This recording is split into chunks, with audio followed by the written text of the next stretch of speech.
Y si el error más devastador en la carrera de Saúl Canelo Álvarez no ocurrió sobre el cuadrilátero, sino en una hoja de papel firmada en la penumbra de un hotel en Las Vegas.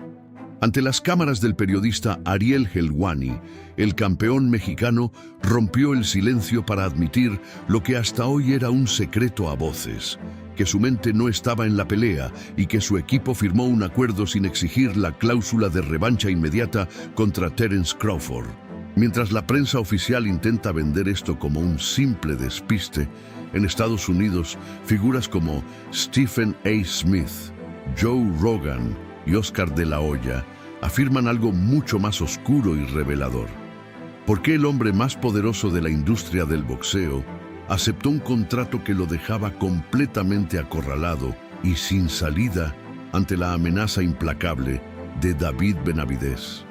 Antes de avanzar, suscríbete al canal ahora mismo y dinos en los comentarios desde qué ciudad o país nos estás viendo.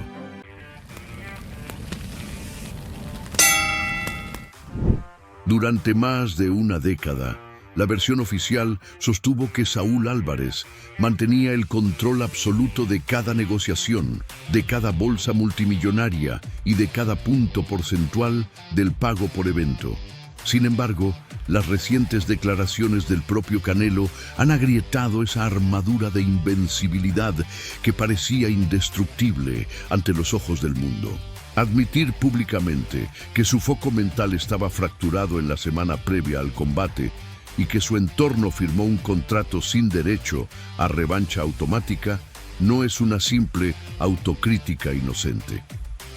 Es la confirmación de una presión corporativa sin precedentes que comenzó a gestarse en los despachos de Riad y Las Vegas. Es creíble que el equipo de abogados más costoso del deporte de los puños haya olvidado la regla de oro de los contratos de élite por una simple distracción de vestidor. En las páginas del portal Boxing Scene y en los reportes del analista Mike Coppinger para ESPN, se advirtió que la dinámica de poder en el boxeo internacional cambió de eje con la irrupción de los fondos de inversión de Arabia Saudita. Los nuevos actores financieros, liderados por la visión de Turki Al-Sheikh, no entraron al negocio para financiar campeones protegidos ni para respaldar carreras que seleccionan a sus oponentes con pinzas quirúrgicas. Su objetivo es orquestar las batallas más destructivas y cotizadas del planeta sin importar qué dinastía tenga que caer en el proceso. Al permitir que Terence Crawford se llevara los cinturones sin la obligación contractual de devolver la revancha, el sistema le retiró a Canelo el blindaje que lo protegió durante años. ¿Fue una negligencia garrafal del bufete legal de Eddie Reynoso? ¿O acaso la renuncia a esa cláusula fue el precio silencioso exigido por Riad para no obligar a Saúl a subir esa misma noche al ring contra David Benavidez? Mientras la maquinaria de prensa del tapatío intentaba desviar la atención, sugiriendo posibles enfrentamientos contra rivales de divisiones inferiores o cruces internacionales de bajo riesgo, los estudios de televisión en Estados Unidos estallaron en cadena nacional. Stephen A. Smith dibujó una línea en el suelo durante la emisión del programa First Take en ESPN, al cuestionar abiertamente la integridad deportiva del monarca mexicano.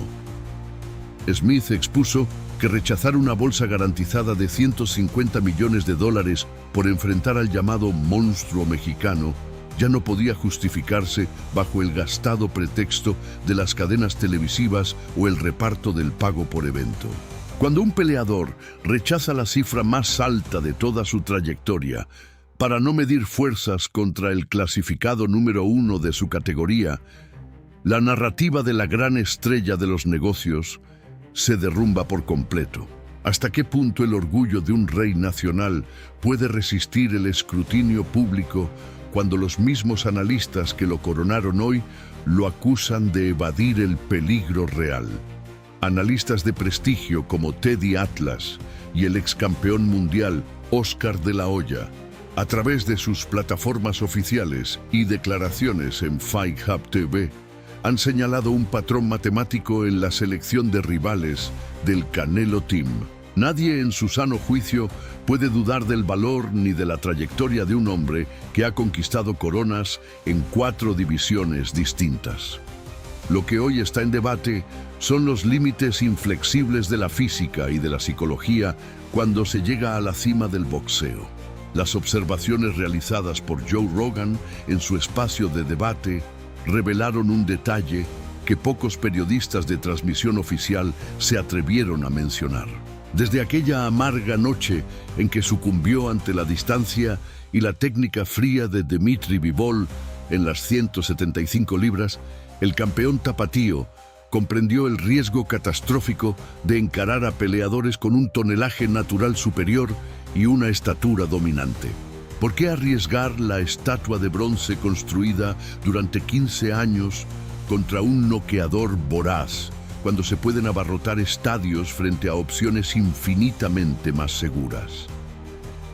La sombra de David Benavides se transformó en una pesadilla logística para los promotores que giran en torno al tapatío. Con un promedio de lanzamientos que supera la media de la categoría supermediana y una capacidad de absorción impresionante, el peleador de raíces mexicanas y ecuatorianas representa el prototipo exacto que la biomecánica de Canelo no puede neutralizar con facilidad. El legendario narrador Jim Lampley subrayó que la verdadera frustración de Álvarez no surge de la falta de valor en el gimnasio, sino del resentimiento que le produce ver cómo los fanáticos cuestionan el respeto que él siente haber ganado paso a paso. Cuando los seguidores apasionados comienzan a murmurar en las tribunas, la corona de oro se convierte en una carga insoportable. ¿Puede un ídolo mantener su hegemonía intacta si la afición que lo vio nacer exige a gritos que enfrente al único rival cuyo nombre prefiere no pronunciar? En la historia de las grandes peleas de la era moderna, el tiempo es una herramienta de precisión quirúrgica que los estrategas manejan con frialdad.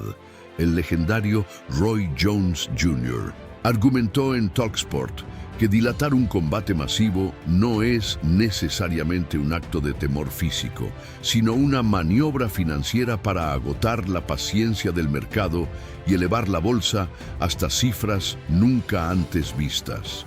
Sin embargo, esa estrategia de estirar la liga tiene un punto de ruptura sumamente peligroso.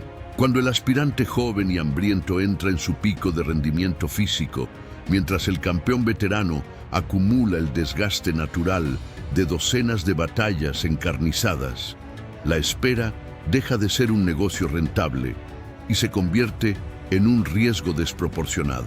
Fue la demora con Benavides un cálculo mercantil brillante que terminó saliéndose de control, o el reconocimiento silencioso de que el margen de victoria se reducía con cada mes que pasaba en el calendario. La confidencia que el propio Canelo ofreció sobre sus distracciones internas y problemas personales durante la semana previa al duelo con Crawford abre una ventana aún más profunda hacia los bastidores de su equipo. Resulta difícil asimilar cómo un deportista rodeado por el cerco de seguridad más costoso de la industria admita que su mente no estaba en el cuadrilátero al sonar la campana.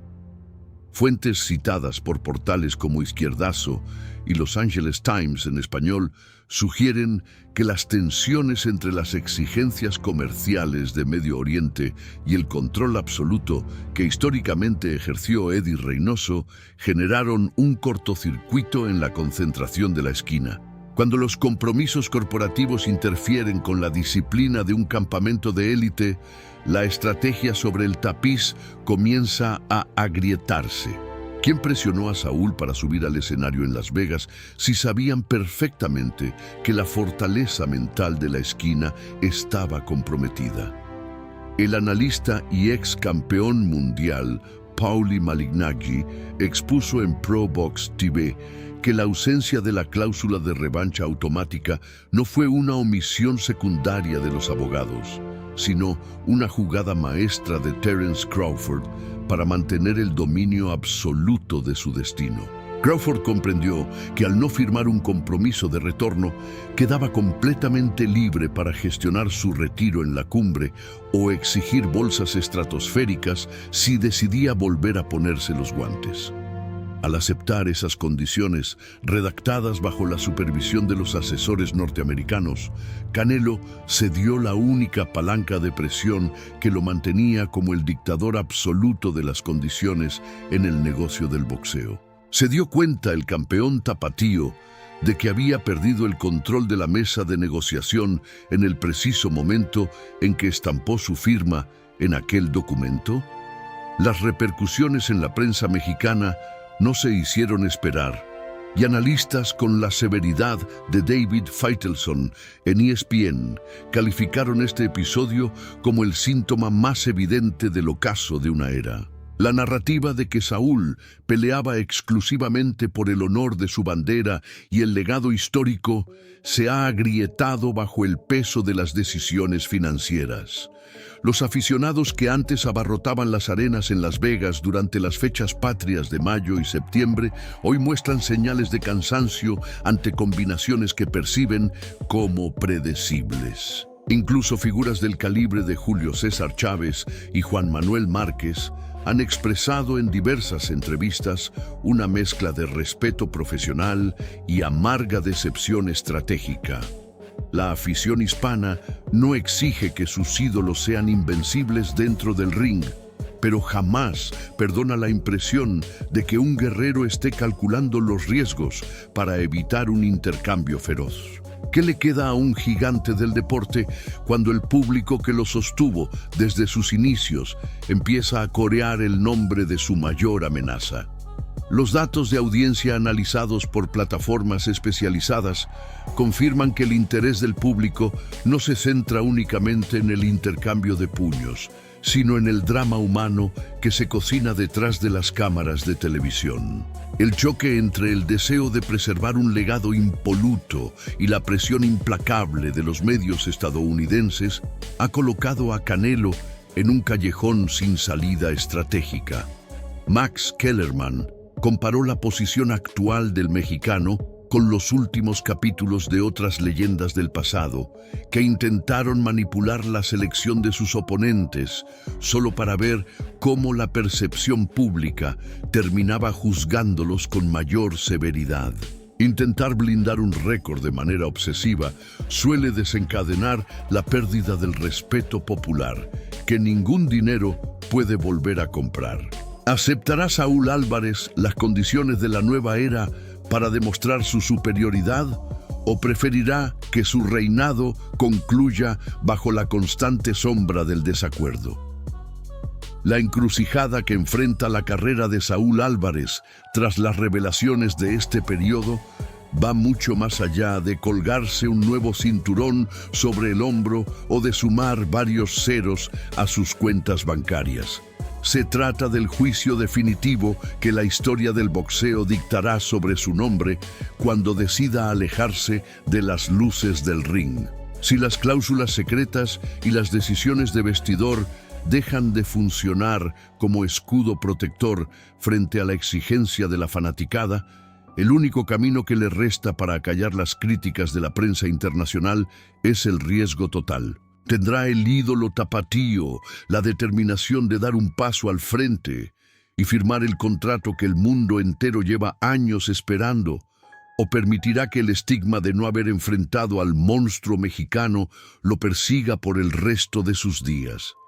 Este capítulo no ha cerrado sus páginas en los archivos de la industria de las narices chatas. Mientras los inversionistas internacionales reorganizan las carteleras de la próxima temporada y los portales deportivos desglosan cada palabra dicha en la entrevista con Ariel Helwani, la decisión final reposa en las manos del propio campeón. La verdad sobre si el acuerdo con Crawford fue un fallo legal inofensivo o una maniobra desesperada para ganar tiempo frente a la amenaza de Benavidez seguirá encendiendo la polémica en cada gimnasio, en cada foro y en cada esquina donde se debata sobre el boxeo real. La pregunta que queda flotando en el aire no es lo que ocurrió en las negociaciones pasadas, sino lo que Saúl decidirá hacer antes de que el reloj marque el final de su reinado. ¿Demostrará que los analistas de Estados Unidos estaban equivocados? ¿O dejará que las líneas de un contrato incompleto cuenten la historia por él? Si esta radiografía de bastidores sobre la industria del boxeo encendió tu pasión y quieres seguir descubriendo los secretos mejor guardados de las grandes negociaciones del deporte, suscríbete ahora mismo al canal y activa todas las notificaciones. Queremos conocer tu punto de vista sin ningún tipo de filtro. ¿Consideras que Canelo cometió un error inocente en la firma del contrato o estamos presenciando una maniobra calculada para no arriesgar su legado frente a David Benavidez? Deja tu comentario detallado en la sección de abajo. Comparte este video con otros fanáticos que buscan la verdad detrás de las cámaras y recuerda siempre que en este canal las historias más intensas se leen entre líneas.